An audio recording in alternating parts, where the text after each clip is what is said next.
महत्त्वाचं आहे। मानखुर्दच्या शिवाजीनगरमध्ये ईव्हीएम बंद पडल्याची माहिती समोर येते। बूथ क्रमांक 63 आणि 65 मधील ईव्हीएम बंद पडले।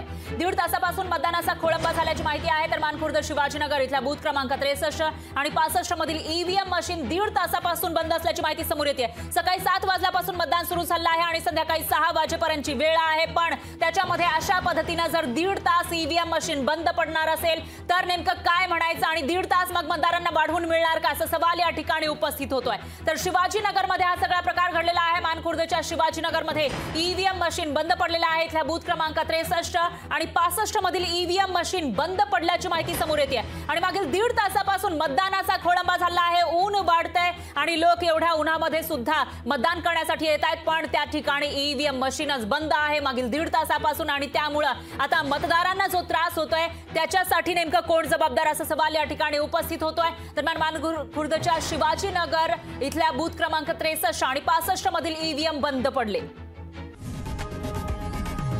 लोकशाही मराठी ऐका, पहा, जागरूक रहा।